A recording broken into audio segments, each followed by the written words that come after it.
Ah, see, now the numbers are ticking up,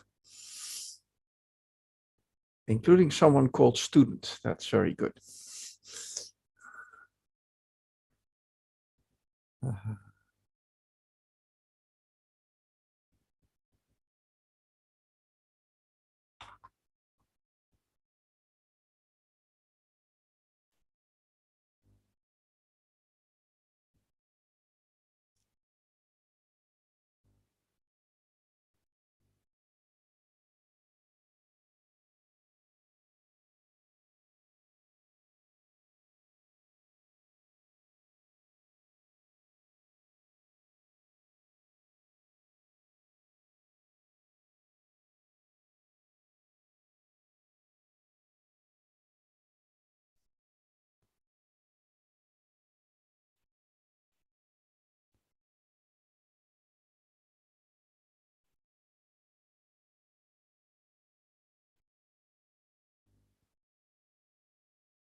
Mhm.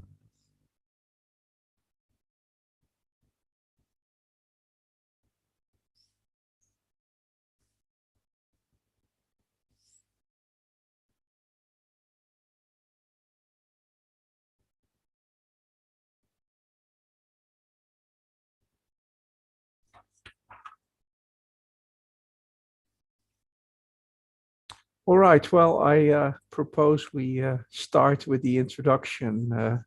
Welcome everyone to our nominally monthly but somewhat varying schedule Equity and Inclusion National Astronomy Seminar. I have the honor today to introduce one of our own as a speaker, and that's Sanjana Panchagnula. She is an expert in astrochemistry, and she studies astrochemistry really from both the experimental and the theoretical end, using lab experiments and also computational chemistry. And she is a PhD candidate at Leiden University as a Marie Curie Fellow. However, besides her great scientific expertise, about which I'm sure she'll be happy to tell us all some other time, Sanjana is also very interested in equity and inclusion matters. She's the chair of the committee at Leiden, and she is also a representative in the National Astronomy Equity and Inclusion Committee.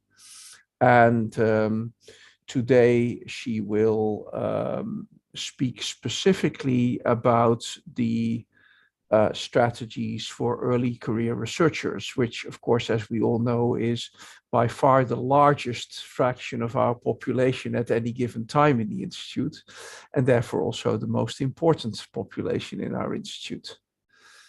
Institutes, I should say, multiple. So, Sanjana, please take it away. And thanks again very much for agreeing to speak. Thank you. Let me share my screen. Can everyone see this okay? I can't speak for everyone, but I can see it. Great. Okay. And thank you, Ralph, for the very nice introduction. I had prepared an introduction slide just in case, but I think we can skip past most of it since you covered them. Yes, good afternoon, everyone. My name is Sanjana Panchagnula, and as the only early stage researcher in the NAEIC, I thought it would be good to discuss some issues that pertain specifically to young academics. So today I will talk to you about different ways to boost the careers of early stage researchers, both in and outside academia. I'll start off with a short introduction, then move on to sharing different strategies to boost early stage researcher careers. Then I will present some concrete recommendations to key stakeholders and finish with a very short summary before we have a discussion. I want to note here, just before we begin, that throughout this talk, I will be presenting some results from different surveys and studies. And I've purposely kept the talk very broad and general. This isn't specifically about astronomy. And for some of the surveys, it isn't even specifically about STEM. my main focus here was about providing broad stroke strategies that can be adapted for your own institutes. Okay, so now let's start with a quick introduction to the topics on hand. What are early stage researchers, or ESRs? Now, some people might call them early career researchers or ECRs, and for all intents and purposes, those two terms are interchangeable. But in this seminar, I will be referring to them as ESRs. So every country, region, institute, department has a different definition for ESR. There's no standardized global definition, but the consensus is that it concerns PhD candidates and postdoctoral researchers entering research-intensive universities. These individuals will be conducting scientific research, engaging in learning through things like summer schools, workshops, or lectures. They will likely have teaching responsibilities as assistants for undergraduate courses. And they may even have supervisory roles to play in mentoring bachelor's and master's students, or in the case of postdocs, even PhD students. So why is it important that we talk about ESRs and how to support ESR careers? Well, for starters, as Ralph already said, they typically constitute a workplace majority. This is a table of some data from the Technology Assessment Organization, the Rathenau Institute, which is based in the Netherlands. And it shows the number of academic staff in the Netherlands back in 2011, because that's the most recent data that I could find for the Netherlands. And it splits these numbers up by their type of contract and their role. So if we look at the roles that fall under the bracket of ESRs, so postdocs and PhD candidates, we see that in 2011, 45% of all academic staff in the Netherlands are early stage researchers. This means that ESRs are right at the forefront of research and are still so early in their careers that they are most likely to comprise a whole host of personal and professional backgrounds, making them an incredibly diverse cohort. This diversity naturally leads to more open-mindedness and innovation in academic research. ESRs are also often more able and willing to commit more time and energy into their research.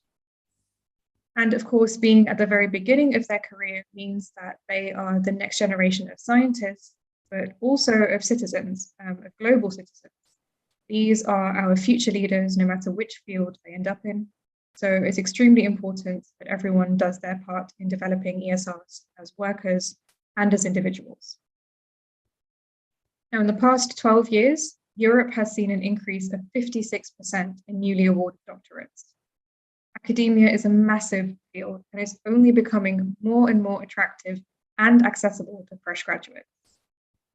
However, only 20 to 30% of these PhD students continue in academia. Now, at the bottom here is another figure from the same white paper by the Rathenau Institute.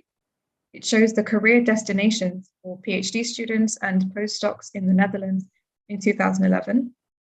And I should note here that this is for ESRs from all fields, not just STEM.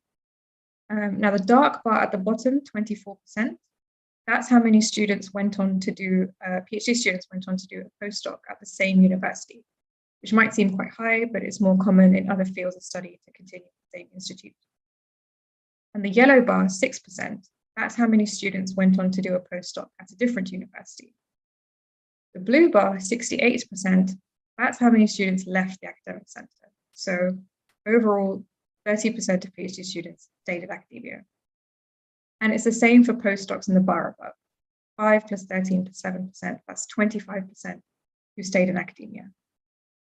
So why is that? Why do so many ESRs choose to leave academia?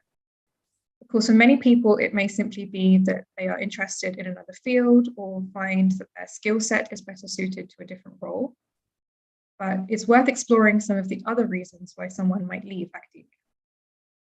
First and foremost, of course, is the uncertainty and instability that comes with finding permanent positions as a researcher.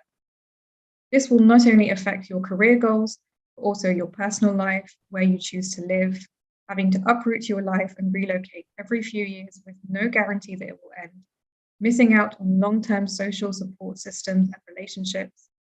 These are arguably some of the most common reasons that ESRs choose to leave academia. academia doesn't traditionally offer particularly high or competitive salaries, and many people may feel like they're more likely to be paid what they're worth outside of academia. It's also difficult to progress up the ladder and difficult to see a genuine trajectory in your salary. Something else worth noting is that very often individuals will be routinely asked and expected to do tasks that don't fall squarely within their duties as a researcher. For example, things like committee work, which can take up a lot of time and energy, but usually go uncompensated and unrecognized. Competition. Academia is one of the most competitive fields out there. Even after you've managed to land a permanent position, you still have to regularly outcompete other researchers who are often doing very, very similar work to you in securing funding. There is an argument to be made for the innovation that competitiveness brings, but the publish or perish nature of academia means that the competition never stops. In some countries, the emphasis on publication is so heavy that the impact factors of the journals you publish in directly determine the allocation of all sorts of resources to different departments within a university. This kind of high competitiveness means that in the most likely scenario, you'll spend a lot of time writing a proposal that will bring you very little benefit. And this competition, coupled with unjust treatment, like being underappreciated for the work that you do and the successes that you achieve, all of this put together can lead to burnout. So we've discussed some of the reasons why ESRs might leave academia. And now it's time to talk about what can be done to support ESRs through their journey. How can we boost ESR careers in a way that benefits them not only during their PhDs and postdocs, but also prepares them for a career outside research and academia? I see it as there being 4 different overarching strategies that can be employed to support the career of ESRs. Facilitating intersectoral mobility, transmitting transversal skills, using alternative metrics, and providing specialized guidance and support. I will go over each of these strategies in a bit more detail. And with these in mind, I shall go on in the next section to provide some concrete recommendations based on these strategies for different stakeholders. Now, I'd like you to note, firstly, that the coming slides are rather text heavy, but I'll do my best to make sure that we're going at an okay pace for everyone. So please feel free to let me know if I need to slow down. Secondly, there will, of course, be considerable overlap between some of these strategies. So I might not go into too much detail about something in one section because it will be covered elsewhere. So with that out of the way, let's get started. The first strategy is to facilitate intersectoral mobility. Now, as we already discussed, only 20 to 30% of PhD graduates remain in academia, with the rest moving on to non-academic careers in industry, business, public bodies, and not-for-profit organizations. Despite this, supervisors and PIs tend to focus on and reward the development of a career in academia. ESRs often have very little experience outside academia, and as a result, they may be reluctant to move into industry or into any other sector. And if they do so anyway, then it might not be a very informed decision. The decision may come from, I don't want to stay in academia, rather than, I explicitly want to do work in X field. The universities have an institutional responsibility in assuring the employability of their PhD students and postdocs on the labor market. Ultimately, this will only serve to boost their own reputation as an institute that trains top talent with high employability rates in all sectors. So it's imperative to create the right conditions for the best possible career prospects for ESRs outside academia, and also to attract promising scientific talent into academia or back into academia. So the first way to do this is to promote dual career paths. This is when you have the option of working in a research setting and a non-research setting simultaneously. To achieve this, you need flexibility in working hours, in working locations, so whether your employer allows the option of remote work or not, flexibility in the kinds of tasks that you take on, what is expected of you. And I've mentioned Dr. Tana Joseph here, our NAEIC EDI officer, because Tana is a perfect example of exactly what I mean by having a dual career path. She works both as a scientific researcher and as an EDI officer, and this will have been possible in large part due to the flexibility of her working contract. Now, working in business will require you to have some business-specific knowledge, particularly for certain STEM fields, like engineering or material sciences. For example, if a postdoc builds some kind of prototype and they want to get the device patented, they need to know what their options are. They need to know how patents work, how intellectual property works. They need to know what's required of them throughout the patenting process. Or if they develop a business model based on their research and they're interested in setting up their own business, they deserve the opportunity to make an informed decision. And this can be aided by guidance and support from the university. People from the relevant department, from entrepreneurship centers, can answer questions about protecting your IP rights, about strategies for commercial exploitation, and funding opportunities for budding entrepreneurs. Then we have something called permeability programs. These are networks, basically. They're built into the doctoral programs, so it really comes from the institute level. And they happen across universities, across industrial partners, both nationally and internationally. And these programs serve to promote intersectoral collaborations, so combining research, industry, business, not-for-profit work, outreach. A great example is my own PhD program, which is funded under the EU Horizon 2020 framework. It consists of 16 PhD students across Western Europe, and it's contractually written in that we must spend at least 4 to 6 months of our PhD working with 1 or 2 of the affiliated non-academic partners. So for us, this included an NGO and several industry partners who work in fields that are relevant to the research that we do. And it's a great way of finding out whether academia really is for you, because you have nothing to lose yet. You're not leaving a job to find another one.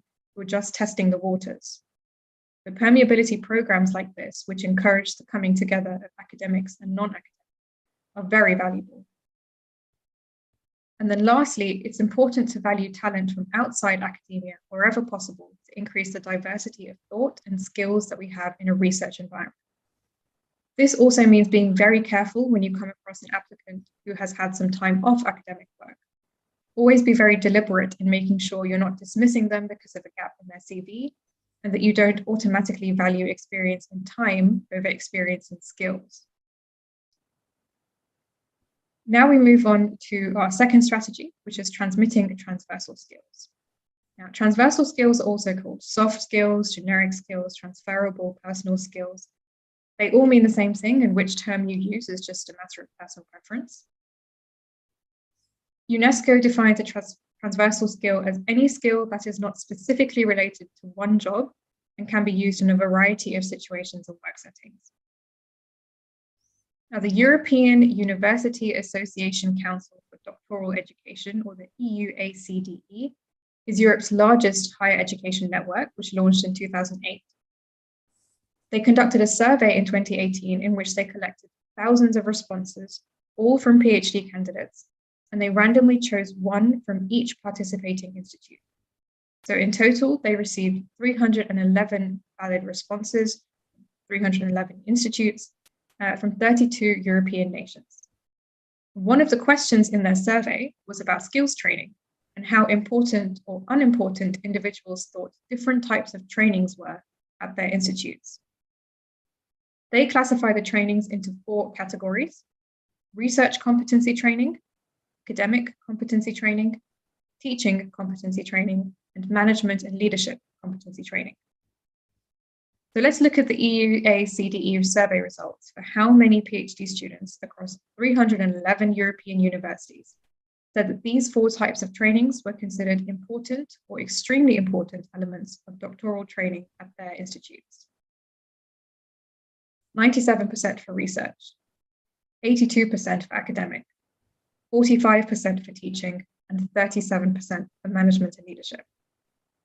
Immediately, we see a very stark trend where the vast majority of respondents said that their institutes have very good training schemes in place for the specific skills, so the scientific and academic skills, but less than half of these institutes seem to consider training schemes for generic skills just as important. Universities are actually advised to place particular emphasis on encouraging ESRs to undertake research responsibly.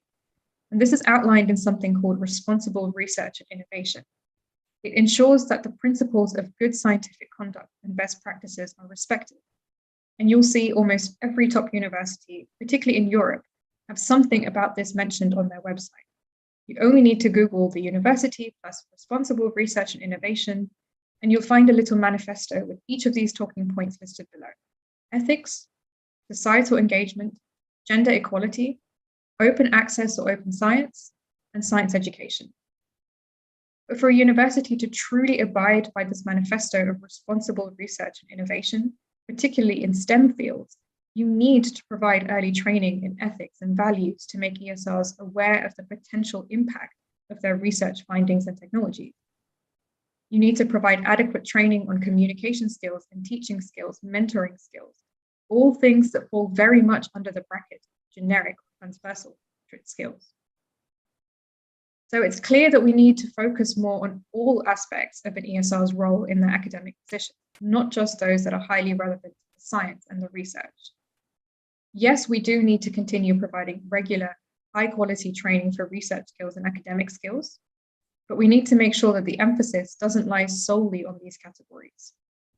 It's very important that we also train ESRs on transversal skills like knowledge valorization, that we enable them to create economic and societal value from knowledge and empower them to translate that knowledge into competitive products, services, processes, and entrepreneurial activity.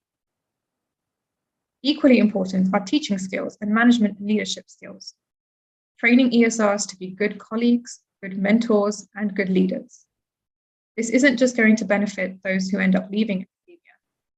In fact, I'd argue that this is even more useful for those who stay, because the longer you're in this field, the more your role shifts from being a researcher to being a teacher, a mentor, a supervisor, project leader, a group leader.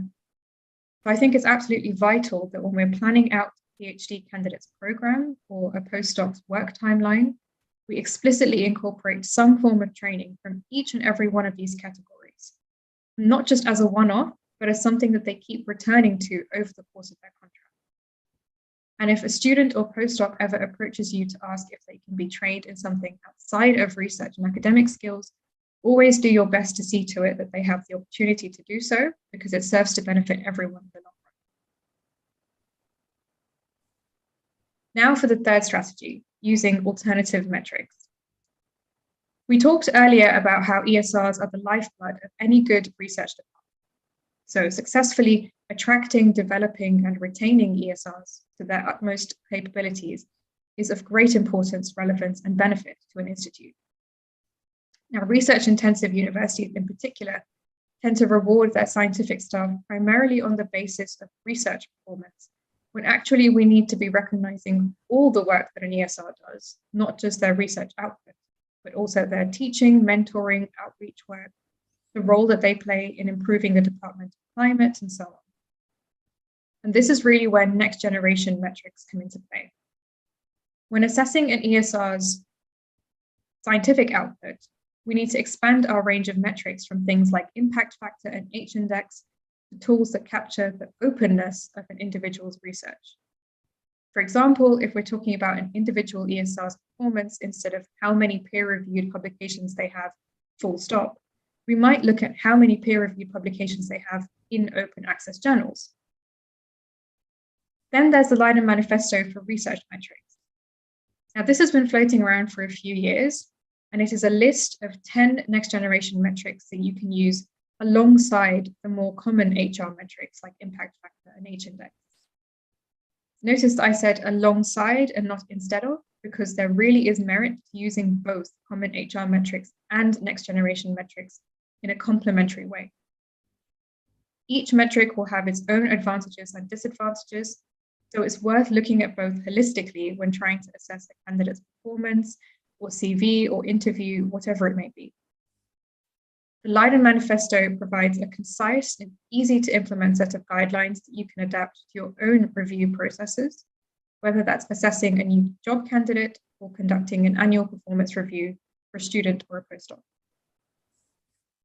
Another big thing is recognizing the power of EDI metrics, or equity, diversity, and inclusion metrics.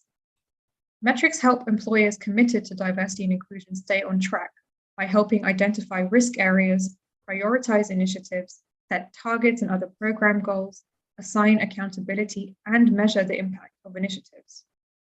Metrics evidencing the financial return on investment in diversity and inclusion programs are used to engage stakeholders, strengthen leadership commitment, secure additional resources, and advocate for further change. Whereas metrics evidencing quality and fairness foster employee trust, satisfaction, and commitment, and strengthen the Institute's employer brand, as well as its reputation in the field. Metrics also, and this is particularly true in STEM fields, they serve to neutralize some of the emotion associated with diversity and inclusion. Presenting hard data evidence of costs and benefits fosters a more objective, rational, and productive consideration of diversity challenges and opportunities. One very useful tool when defining an EDI metric is to use a SMART target. I'm sure some of you are already familiar with the concept. You want to define a goal that is S, specific, M, measurable, A, attainable, R, relevant, and T, time-bound. But note that I've written SMART targets to promote the well-being of employees. I've put this in bold and I've put it in a different color because I want to clarify that when I say you need to establish EDI metrics, of course, that means measuring and monitoring demographics at your institute, but it shouldn't stop there. There's a lot of value in measuring such trends, but organizations who are genuinely committed to EDI shouldn't be measuring their progress by the number of applications from minority groups. Rather, they should do so by closing the gap in the experiences of their existing employees. So yes, you do need SMART targets, and one such target may very well be something like this faculty will have an executive board that is at least 30% women by 2032. That's fine. That's a great goal to want to achieve. But an even better SMART target, in my opinion, would be something like by 2027, there will be no difference in employee satisfaction scores for people from different demographics. Or LGBTQ plus employees will be as likely to rate this organization as inclusive compared to the overall average. So the bottom line here with metrics in general is to engage in metrics that help you be more mindful of best practices when hiring ESRs, monitoring their performance, and promoting them. And with EDI metrics, try to focus on inclusion rather than diversity wherever possible. Use the power in your organization to genuinely create opportunities for people from underrepresented minorities to come work for you. And when you're looking at changing things in your own institute, start with inclusion-based metrics. The diversity will automatically follow. The final strategy is for institutes to provide specialized guidance where necessary. By this, I mean giving support or additional support for people in certain circumstances, as well as for people who are more likely to need not necessarily more help, but different help, and for those people who are less likely to ask for help. The first group of people that I see this being relevant to are ESRs from underrepresented minorities, or UI. Last year, a group of researchers at the University of Oregon in the US wrote a paper in which they looked at the inequities that women and underrepresented minorities in STEM face, with a focus on graduate experiences and career plans. Now, this paper was specifically about women and underrepresented minorities in chemistry, but I think the results of this paper can help promote understanding of the problems relating to inequity within STEM as a whole, and help guide efforts towards equity, which will in turn strengthen the scientific enterprise and the well-being of society. So I've summarized what I think are the most important findings from this paper, and let's go over them now. The data from this paper actually comes from a publicly available survey of chemistry graduate students conducted by the American Chemical Society back in 2013. The sample was restricted to doctoral students enrolled in the 100 departments in the US that received the largest share of research funding, and who had been enrolled in their departments for between 1 to 5 years. In total, there were 1,375 respondents. 48% or 660 of these respondents were women, and 9% of the total respondents identified an underrepresented minority. That's about 124 people. And roughly half of these were also women. Now, the first finding from this survey was that people who identified as an underrepresented minority were significantly less likely to report that the financial aid they received was sufficient to meet their needs. They were also significantly less likely to report having supportive relationships with peers and postdocs. While women, especially underrepresented minority women, were significantly less likely to report the above, alongside also having less supportive relationships with advisors. But despite their more negative experiences in graduate school, students who identified as an underrepresented minority expressed an overall significantly greater commitment to finishing their degree and staying in the field. And when there was at least one faculty member within their departments who also identified as an underrepresented minority, these students were more likely than others to aspire to a university professorship with an emphasis on research. Now, these findings are very interesting, and to me, they highlight three main problems that underrepresented minority ESRs face in academia. The first is monetary, the second is workplace relationships and support, and the third is motivation and interest in the field. So how can we tackle these issues? Firstly, increase the number of funding opportunities that are available for underrepresented minority researchers. And by this, I don't just mean scientific funding, but also travel grants, budgeting in emergency funds, making it easy to get salary advances, and supporting individuals in obtaining personal loans. Several universities already have a lot of these schemes in place, but they are not very well publicized. So start by having such financial support offer, and then make sure that your students and staff are actually aware of what's available. Next, we have effective mentorship. Now, the results from the ACS survey show that clearly there is some kind of breakdown in communication, in understanding, and in support when it comes to female and URM researchers and their advisors. A lot of this can be mitigated if we have mentors who are trained in empathy, who are trained in intercultural communication, because these are skills. Empathy is a skill. Having a mentor is great, but they need to be an effective one. There are several studies that show that it's better to have a mentor from outside your own department, and that these mentors need to be trained themselves. So supporting ESRs, particularly underrepresented minority ESRs, is not just about having a mentoring scheme you can tick a box and say you've done it.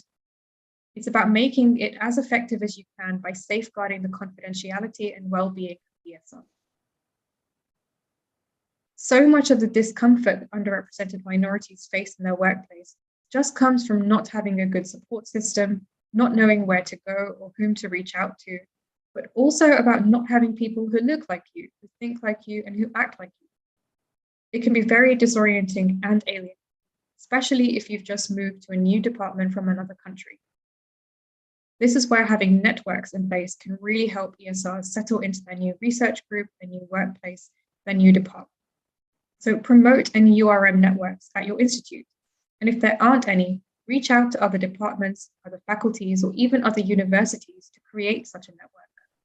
But do this yourself. Don't put the onus on someone who identifies as an underrepresented minority to find their own peers. Welcome them by giving them a network they can rely on for support and comfort. And in the same vein, cultivate collaborations with non-Western institutions because it will benefit everyone involved.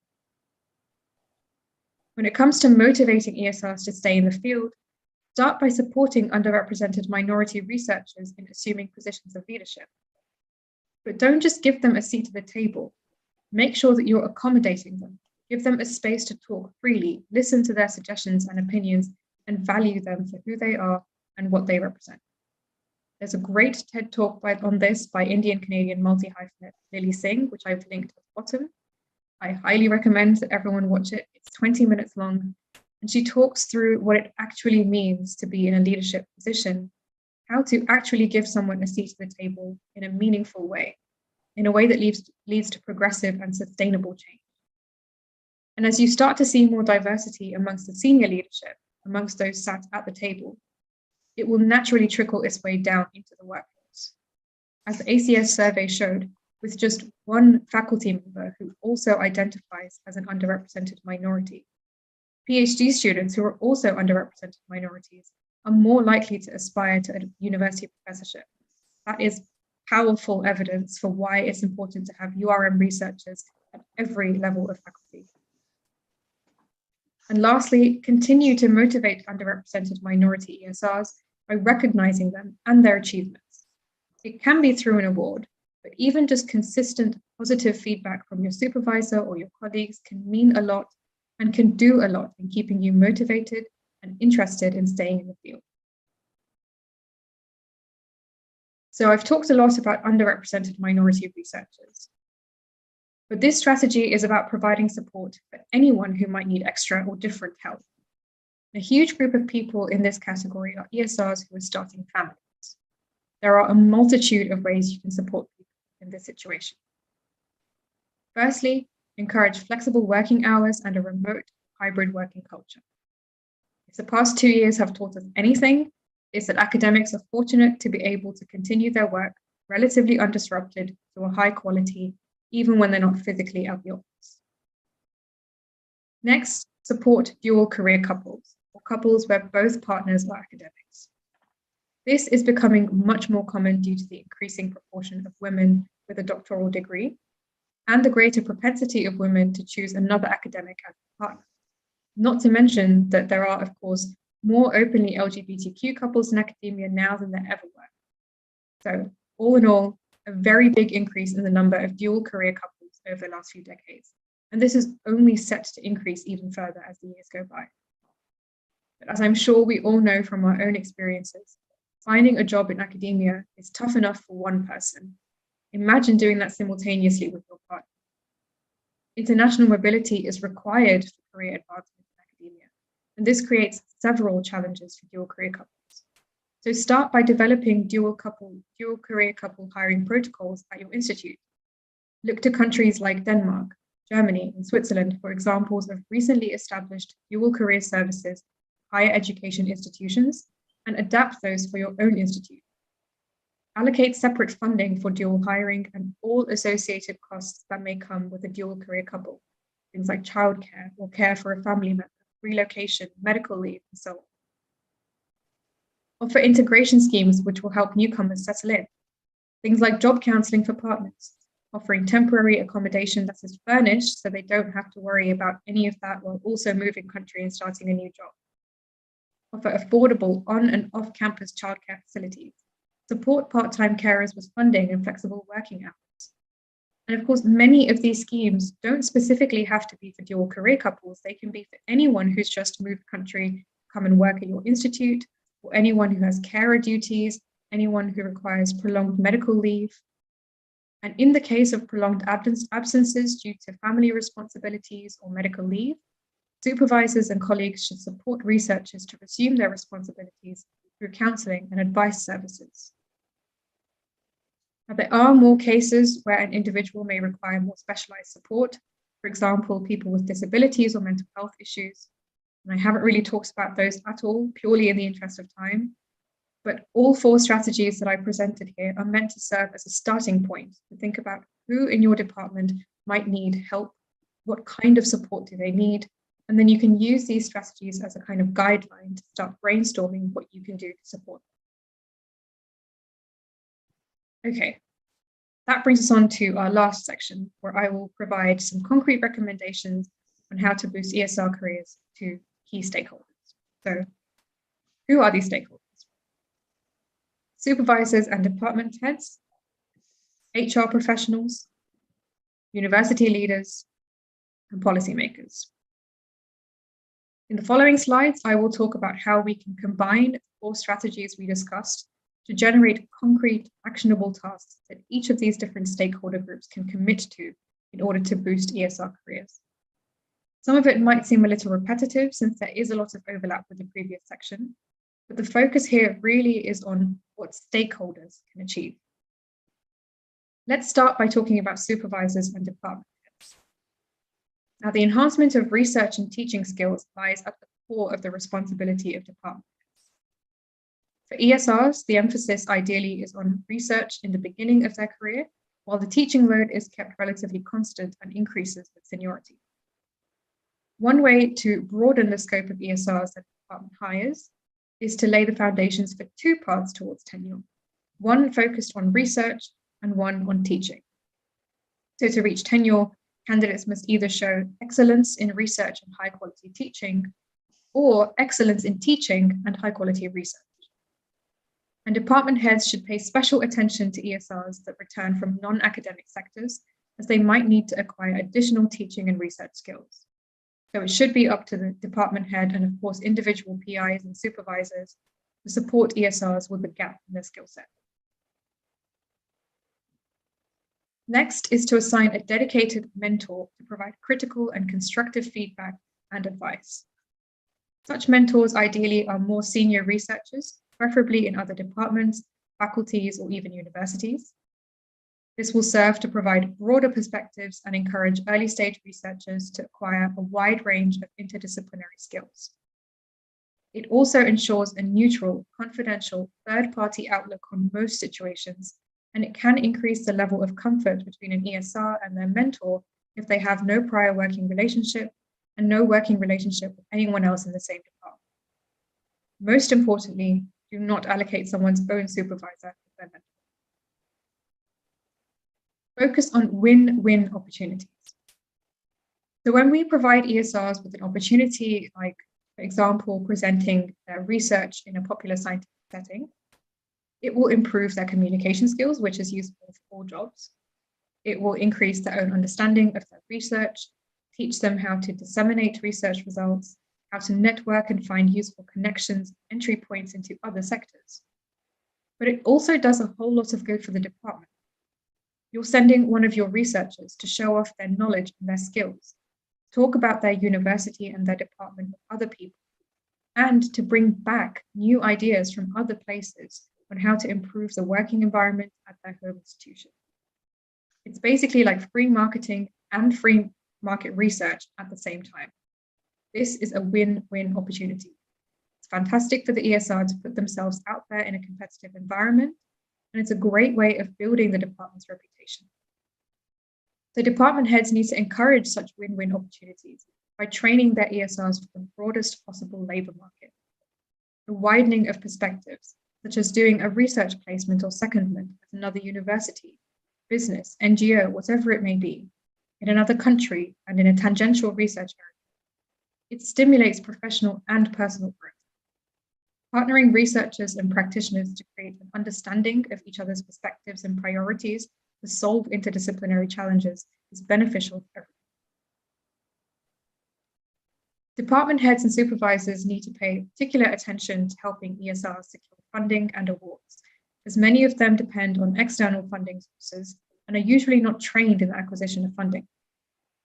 They can proactively support ESRs by advertising new funding opportunities, grants, career development opportunities, nominating them for research awards.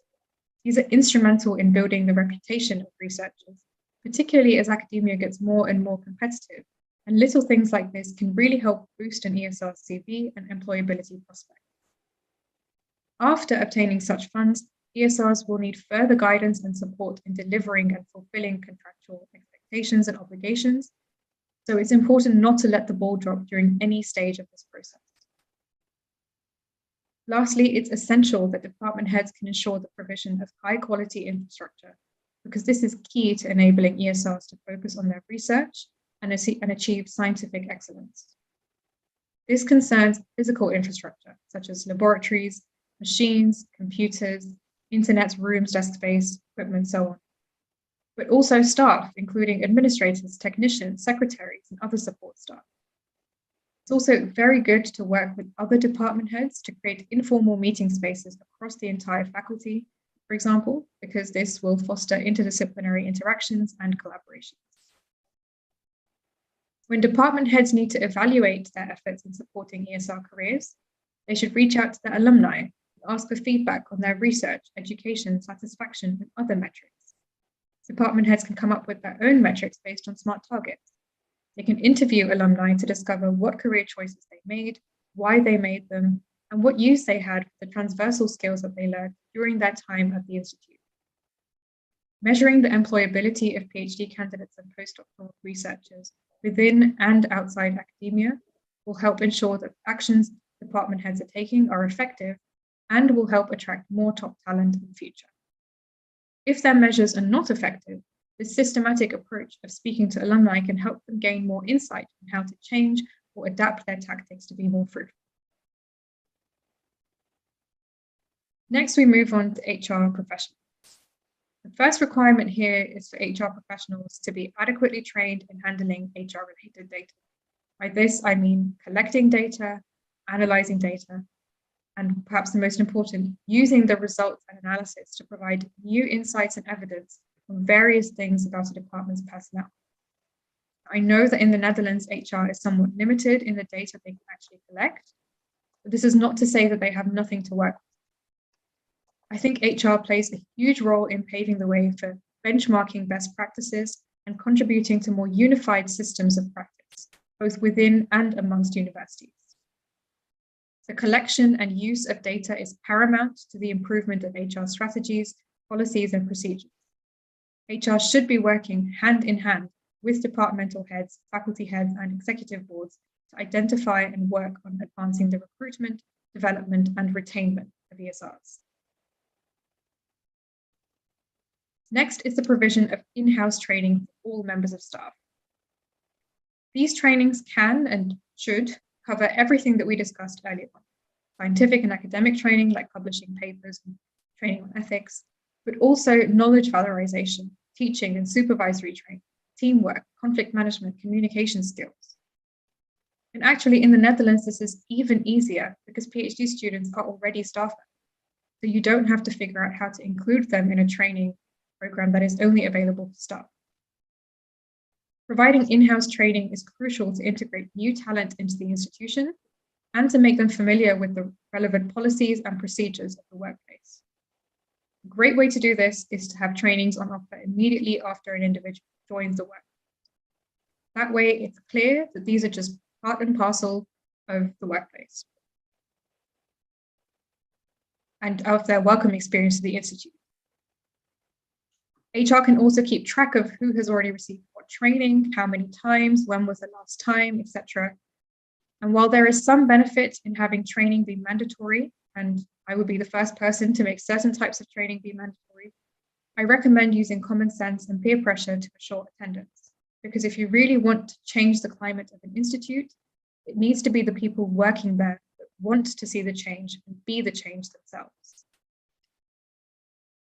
Next, I recommend creating and utilizing individual development plans which link training requirements to each element of the academic position with key performance indicators or KPIs. The development plan can include regular, structured one-on-one appraisal meetings, as well as 360-degree feedback to capture and analyze ESR relationships with numeric metrics where possible. 360-degree feedback is where you gather a holistic view of an individual's performance by assessing anonymous feedback from an employee's supervisors, colleagues, and subordinates, as well as a self-evaluation of the employee. It gives the employee a better understanding of their strengths and weaknesses, and this is a proven existing HR system. There is software that helps you do this. There are plenty of examples of HR teams doing this successfully within academic settings. And collecting holistic feedback like this also assists HR in assessing an individual against institutional values. HR professionals also have an important task in keeping awareness of relevant laws and regulations and their implications for equal opportunities and inclusion. They need to work alongside other stakeholders at an institute to ensure best practice, to ensure employee safety, and to ensure employee satisfaction. In essence, HR professionals ought to work together with other key stakeholders to create favorable framework conditions for ESRs by providing high-level support to them, specialized guidance for each academic position, because it's not one size fits all when it comes to PhD candidates versus postdocs. Now onto the third stakeholder group, university leaders, the executive board that sits right at the top of the university. My first recommendation is to establish and justify several career tracks and any other policy that feeds in. Think of research versus teaching, or permanent research affiliate positions versus temporary project-based postdoctoral contracts. Universities must recognize, encourage, and support dual career paths which is different from dual career couples. Remember, a dual career path is when one person works in two separate capacities. So this means building in a dual career ladder, which is a career development plan that allows upward mobility for employees without requiring that they be placed into supervisory or managerial positions. This type of program typically, but not exclusively, serves as a way to advance employees who have deep technical skills and or education, but who are not interested or inclined to pursue a management or supervisory track. Make sure that the university has suitable and sufficient family-friendly policies, like having a functional system in place for flexible working hours and remote or hybrid working, childcare facilities, financial, professional, and personal support for carers, hiring practices for dual career couples, etc. Prioritize EDI policies. Develop guidelines against discrimination. Design, implement, monitor, and evaluate dedicated policies and plans for EDI, and implement concrete actions to accelerate them. Set institutional SMART targets for EDI at all levels, and monitor and communicate progress and achievements. Establish gender balance in all decision-making levels and advisory. Promote a culture of inclusivity and encourage faculties and departments to work together and to learn from one another. Champion your EDI advocates and adjust your assessment and rewards criteria to enable staff and institutions to recognize, develop, and promote top talent in an equitable and inclusive manner. Provide ESRs with an attractive and competitive salary. Universities are competing for top talent with other universities as well as non-academic employers. With the employment market constantly in flux, ESRs are highly appreciated assets, frequently courted and often perceived as the strength and the future of science and industry. And so they deserve to be paid competitive salaries, attractive bonuses, and any other perks that they would be paid in a non-academic position. And lastly, involve ESRs in academic leadership and university governance. For example, by inviting them to participate in university bodies and committees. Such involvement will enhance the connection and engagement of ESRs to the institution, increase the relevance of decisions made to researchers, and therefore increase the likelihood to achieve excellence and to have creative and productive contributions that impact everyone. And finally, we move on to our last stakeholder group, recommendations for policymakers. Current labour laws for researchers are often rigid. Governments need to make them more flexible so that institutes have increased autonomy and can feasibly allow the integration of several career tracks within the academic framework. Investments in high-level infrastructure, for example, the best machines, extensive computer abilities, laboratories, etc., are important to the development and enhancement of high-quality science. High-level infrastructure facilitates the generation, diffusion, and utilization of technology, enabling faster and easier modes by which technologies are appropriated and accumulated. And this makes you more attractive in the global higher education market, thereby attracting more global talent and advancing the scope for international and interdisciplinary collaboration. The government has a strong incentive in working together with universities to build more affordable housing for researchers. One option is to increase the allocation of public housing, which is state-owned, affordable rental houses or apartments that are intended for young professionals or international citizens. The government can also provide financial aid through rental benefits or rental subsidies, which is already a thing in the Netherlands. ESRs are on short-term temporary contracts, which require them to move around every few years. Because of this, working in science is different from other parts of the labour market, and governments must establish favourable framework conditions to acknowledge this by adopting fast-track immigration procedures for knowledge migrants and addressing family needs and special needs. Importantly, legislation must assure a satisfactory quality of life for ESRs with regards to social security, health insurance, unemployment, and pension. Okay, with that, we reach the summary, and I'm going to keep the summary very, very brief, so I've been talking for quite long. I will summarize everything in 2 images. First, the 4 strategies that we discussed to boost the careers of ESRs, which are facilitating intersectoral mobility, transmitting transversal skills, using alternative metrics, and providing specialized guidance and support where necessary. And the 4 stakeholders who hold the most power in boosting ESR careers with the above strategies are supervisors and department heads, HR professionals, university leaders, and policymakers. And with that, I will stop talking, and I think we're ready for questions and discussion. Thank you all for listening. Thank you very much. Shall I stop sharing my screen? Yeah, maybe for now, but perhaps certain slides will be asked for and maybe you can put them back up. We'll see how it goes. Yes. So questions or comments? I think Dirk can give us things that come via the live stream. Otherwise, I would say if you have questions, please put them in the chat or just raise your hand or open your microphone and speak, please.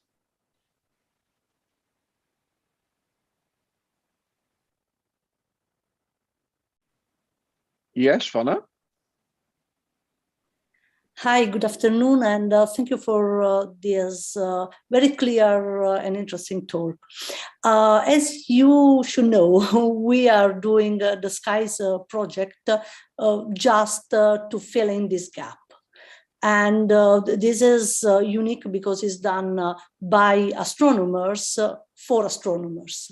So it is aimed to reach PhD students and early career postdocs, just to help them to understand how to transfer their skills and also what is outside academia and how these skills are important also inside academia. Now, as a pilot program, you know, this is the first year and we're trying to get funding to continue it also in the future. We decided to not do it compulsory. In other countries that are our partners, they decided to do it compulsory. And you said that you think that to do compulsory is the street to go. Can you elaborate this? So do you think that if, finger crossed, in the future, NOVA gives us funding to continue it, we should do it compulsory? Mandatory in the sense. Yeah, so I really am always on the fence about this because from like a very, very personal point of view, I think that having things like this, which actually serve to benefit everyone, like EDI training or transferable skills training, they should be mandatory because whether you realize that it's going to help you now or not, in the future, I'm sure you will end up appreciating it. However, I also think that, and like I said, change really only happens when it comes from within. And I think if you're only doing something because you've been told that you have to spend 4 hours doing it, then how attentive are you, during the training or the process? How involved are you and how much are you going to retain and take away with you? So while I do think that having it be mandatory is good, I think actually, especially for like kind of grassroots initiatives like this, I think it's actually a good thing to have them be mandatory because if you kind of like embed that into the mainstream like framework of what PhD students do, then that starts becoming a part of the culture like down the line. So perhaps the students that are doing it right now might not necessarily see the benefit of it immediately, but for new students that join, it's already like, oh, okay, this is something that I do, and that's it. So I think there's like advantages to having it be mandatory, but I do think you have to be very careful about which things you make mandatory and who they target. But in my opinion, for SKIES in particular, is that I actually think it would be good mandatory at the beginning. Yes, thank you very much. This was also what I was thinking, but in the pilot program, we have just to see how it goes, and we are just elaborating ideas and how it can be developed. But yes, you are right, it should be doing, especially if we then at the end, we get the astronomy leaders behind us supporting this. I think that this is the first important point that you also underline and stress in your talk. But as you can see, I mean, there aren't that many astronomy leaders now who watching this very interesting talk. So probably we should do something a bit more to get them involved in this, because this is the future of our students, and it is our moral and ethical responsibility to give them a future. And that's all. Thank you. Yeah, so as the person who was just addressed, let me take the chairman's prerogative, Vala. I think the dilemma with these things is always that if you take the sum of all the things that people feel really absolutely must be taught to people and therefore are mandatory, it would probably more than fill your day. And so the dilemma there always is that, yes, you can recommend things to people as being very important, but in the end, people are also adults. And so perhaps leaving people some room as to which things they themselves wish to emphasize for their own future and which not also has some merit. And it's always that balance that you need to seek, where, yeah, you as one sometimes says, right, one can take a horse to water, but one cannot make them drink. If I may reply to this, you are totally right, but we were PhD students, and we know how overwhelming it can be. And sometimes PhD students are so overwhelmed that they cannot see themselves what are the things on which they should prioritize. And I tell you that because I spoke with more than 60 alumni from all the astronomy departments in the Netherlands about mentorship for the SKIES project. And many of them told me, oh, I would have loved to have such a program when I did my PhD student, when I was a PhD student. And there was nothing like this. And it is good that the students are addressed to be told that, you know, this is something to prioritize, because transferring skills is essential if you stay in academia or if you go in academia. Because there was also the talk of the pizza talk last week, and that was very interesting when they showed that some of the skills that we think our students have, actually they are a bit overestimated. But I mean, we can speak hours about this. But yes, you are right. We have to decide on what we should prioritize.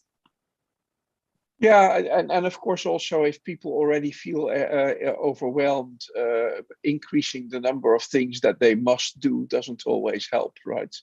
But you're absolutely right. Having such things available is definitely a good thing. Maybe on other topics, who would have other questions? Yes, Marjolein? Hi, Sanjana. Thank you for the talk. I have one question. In one of the sheets, you mentioned results from the American Chemical Society and the statistics from that. And I was actually wondering, in your opinion, do you have any idea whether those findings are transferable to the EU in general, or maybe to the Netherlands in specifics? Let me try and put the slides up with the.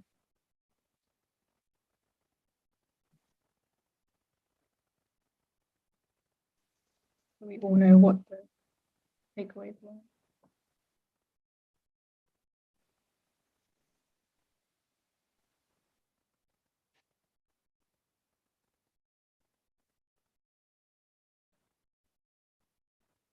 Okay.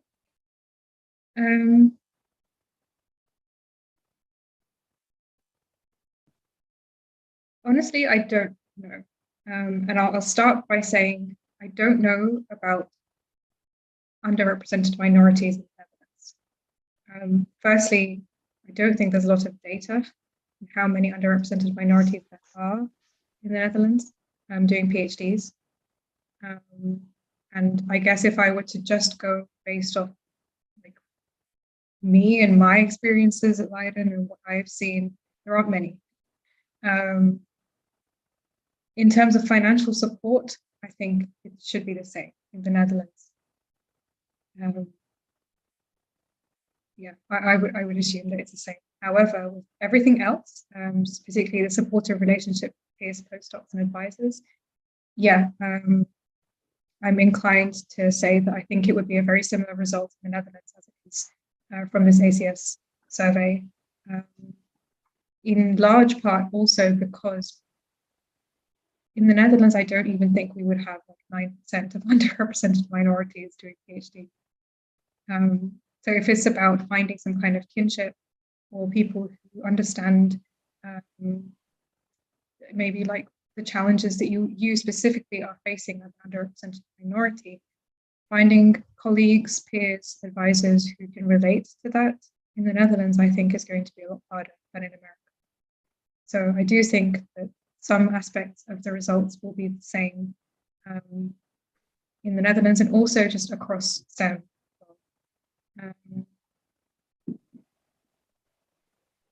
So I can actually elaborate on the fourth point, because I know that that's probably one of the most surprising things I found from this survey, which was that underrepresented minority students had a greater commitment to finishing their degree and staying in the field. And this was largely attributed to like a specific mindset that minority students have in finishing like a task, in completing, seeing something through to the end. And it actually mentions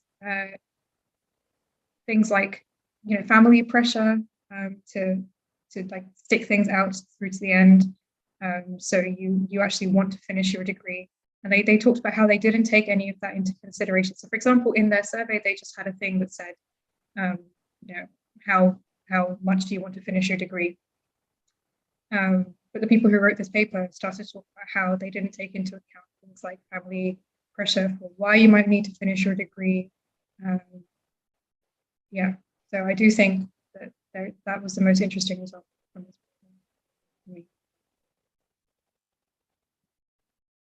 Great. Yes, sometimes I've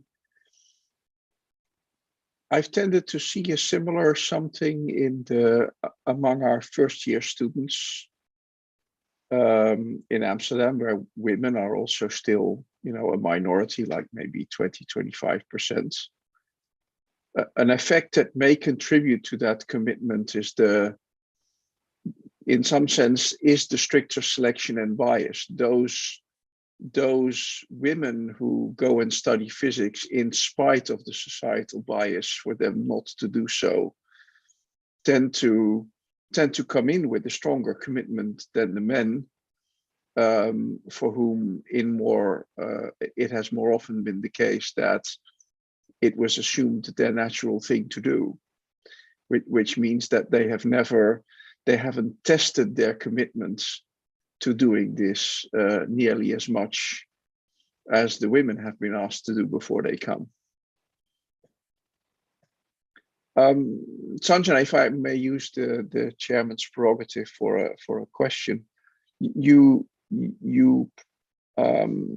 give us quite a few things to think about and also to do.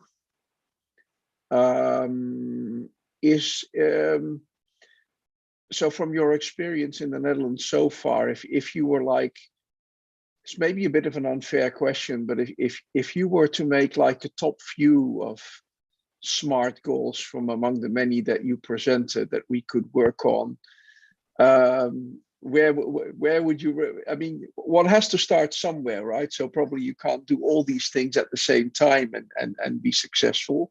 So either from a viewpoint of what you think would be achievable or where you think the most work would be needed, would you have recommendations where we start? I mean, my general recommendation is very much what I said in the talk, which is start with making it an inclusive target. I think a lot of, particularly now in astronomy, we're seeing a lot more interest and initiative in EDI, which I think is fantastic. But sometimes I find that it's very focused on diversity, very focused on bringing in people that don't typically come into academia, don't typically come to others. and there's nothing being done to support them once they arrive. There's nothing to make them feel welcome, included once they're here, and there's nothing to kind of like measure, I guess, the support that they receive versus the support that like the average PhD candidate or postdoc receives. So I guess my main thing would be, if you really have to think about smart targets, try and measure like the trajectory of like, let's say, a PhD student, you know, from the moment they join and until after they leave. You know, see what they're doing once they've left, why they've left, where they've gone, and then compare that to like, people who are not from an underrepresented minority background, or compare, you know, women with men, non-binary people, men, so on. Yeah, but if you're asking for a specific smart target, maybe the question is unfair. I really wouldn't put the pin on it for you to answer, but I was just curious whether, since you've lived in our system for a while, you may have some specific observations. But you already mentioned one very good one. I was curious to follow up on that a bit, because I thought some of those smart targets you gave examples of were really nice and things I'd never thought about. And then I go, oh yeah, that's actually a good way to do it. And I was wondering if you knew any resources that have targets like that available, so that, you know, next time my institute is thinking about this, I can be like, no, let's not talk about numbers, but let's talk about, you know, improving the climate for people and measuring that. Yes, absolutely. I have a whole list, and I can send them through to, I guess, maybe Ralph, and then you can spread it out, or I don't know, or I can just email you, Betsy. Yeah. Well, you might just send it to the NAEIC membership, and then we can all take responsibility for spreading it in our own institutes. It's a very good idea. Sure. Okay. Thank you, Betsy. Your hand is still up. Did you have a follow-up? No, that was it. Okay. Ben. Yeah, I just, thanks for a great talk. I noticed with many of these other skills that, for example, PhD students should acquire. So I just noticed sort of like a conflict between the way things are set up and accomplishing those things. So like at the moment, we do require those things to some extent from our PhD students, right? But mostly we annoy them with those requirements, because I suppose because we're, in some cases, you know, we do a decent job of supervising research, but then, you know, some person trains them in teaching in a way that annoys them. And with every one of these things, we have, I think, some requirements in that direction for our students in Amsterdam. But I think if you start asking the PhD students, they will mostly tell you that they try to avoid going to all of those things. And yeah, I think it's something about the setup of our university that they're typically done in that type of way, or maybe just because there are things that people don't get to choose about. But so, yeah, I don't know if you have any brilliant ideas, but it's like the things that you list, they seem like very reasonable skills to train people in, but I just noticed that we have not been very successful in doing that. And if we do the obvious thing of just adding requirements, then it's we'll just annoy our PhD students slightly more without maybe delivering a lot more skills to them. Yeah, I recognize this is a problem. And I was actually thinking, because this talk focuses so much on what everyone other than an ESR can do to boost the career of an ESR, because I thought that's yeah, I thought that would be more interesting. But when thinking about what ESRs themselves could do, one thing that I really kept thinking was, you know, to just be open-minded, like actively participate in events that the Institute's holding. Don't just go to the ones that are mandatory. You know, recognize that so much of this will be useful for you down the line, broaden your horizons, give you a new perspective. I know that particularly for PhDs, like it can start to get very overwhelming having so many like different tasks to do alongside your research.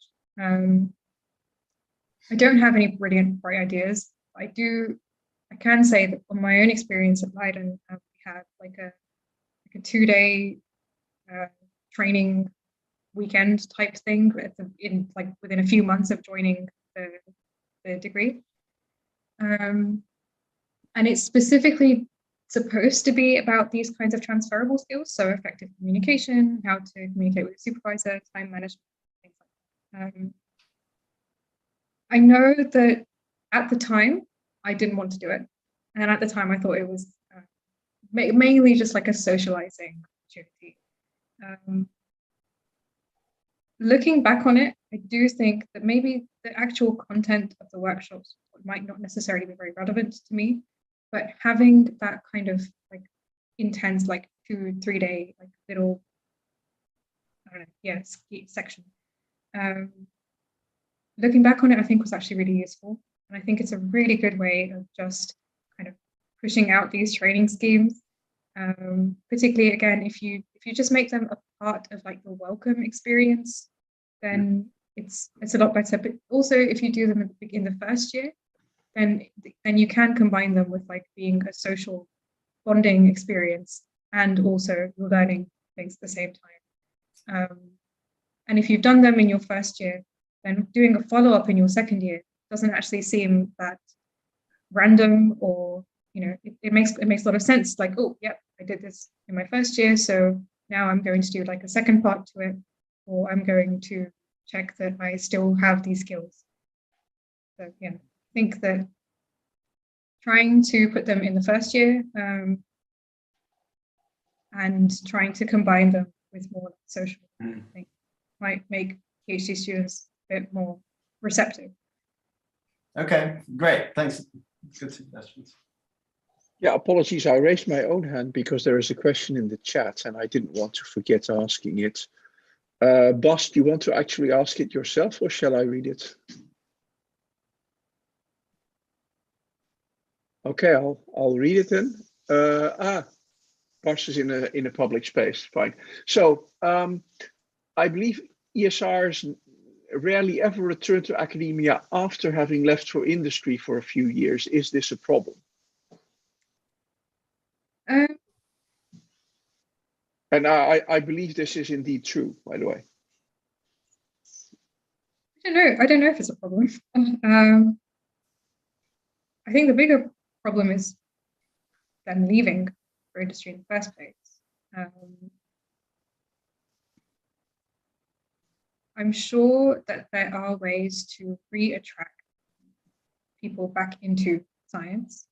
And I think this would be a lot more possible if there was a continuous, strong link between science and industry, which, as I mentioned in the talk, is very much lacking. I think if you had that kind of transparency, then you would see people go both ways, like people who leave academia to go to industry, but also people who leave industry to come to academia, and people who do both. So in a way, yeah, I suppose it is a problem that people don't come back into academia at any point.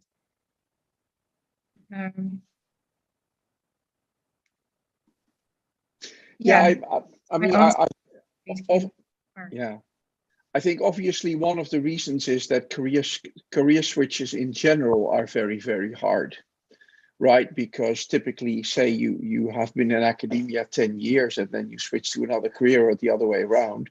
Essentially, you have 10 years less experience than other people of the same age in that other field. And so depending how specialized knowledge is, that may or may not be surmountable. Right? And it's also, I've always found it interesting that typically in the US, people are more open to people changing their careers midway through their life than in Europe. In the US, and at least anecdotally, I've encountered many more people who really did something totally different for a while and then came back. So there seems to be something about the mindset of countries as to whether people are open to that or not. I do think that this is where it really comes down to like valuing different experience though. Like someone who has, spent 10 years in industry might not have as much academic experience. So yes, they can't, just you can't just drop them in and be like, okay, go be an academic. But I think their skill sets does mean that they can do things that academics can't. For example, maybe they do a lot of outreach work and they can be involved in academia with outreach. Or maybe they do in some kind of training course at their workplace that they can also offer to academic students. So I do think that there is something to be said for keeping like a broader acceptance of different types of experience that people have. I don't think it's fair to expect someone who's had 10 years out of industry or out of academia to suddenly come in with that. And I think that's also perhaps why it doesn't happen as often, because that is the expectation. But if we changed, what we actually want from people working in both fields, then it might be a lot easier for people to re-enter. Yeah, of course, one thing to know, I think in this case, there is a significant difference between whether that happens in the beginning or later on, in the sense that I think our system is very deliberately set up to have a strong outflow out of academia in the beginning, right?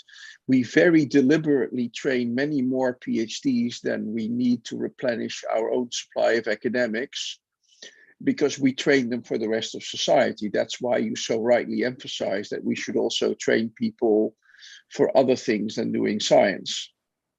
So that is, I would say, I sometimes make the stark comment that our government would likely stop funding PhD programs if they were only to supply new academics, because that's not the main motivation for the rest of society to want to train PhDs.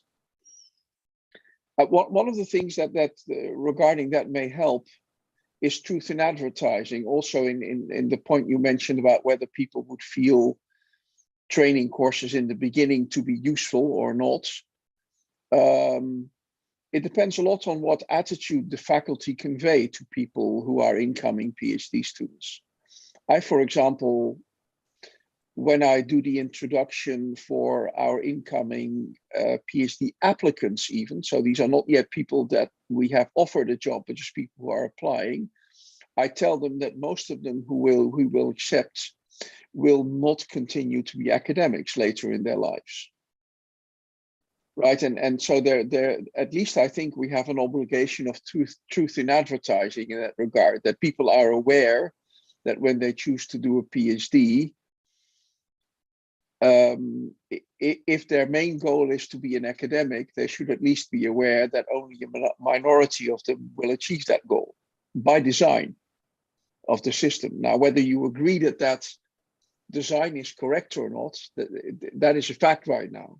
And it's something we should at least be honest about. Yeah, absolutely. I'm sure there are more questions, and we have a few more minutes, but we are winding down. So if you have any more questions, please speak up.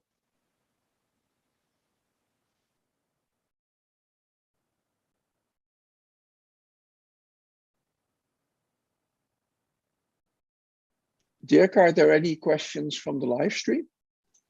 No, there are no questions. Okay. Well, then it's going once, going twice. Then I would really like to thank you once again very much for this excellent talk, Sanjana. I really very much enjoyed it. So another applause for you. Thanks for listening. Is it okay if we distribute the slides to those who want them? Sure. Yeah, I can send them to you. Okay, but you once again, maybe we could do this via NAEIC, so it immediately lands in all the institutes and people could spread it there. Yeah, sure. Okay, then I would like to thank all of you very much for being here and listening. And I'm sure we learned a lot. That was really great. Thank you once again, Sanjana. Thank you. Have a nice day. Bye-bye.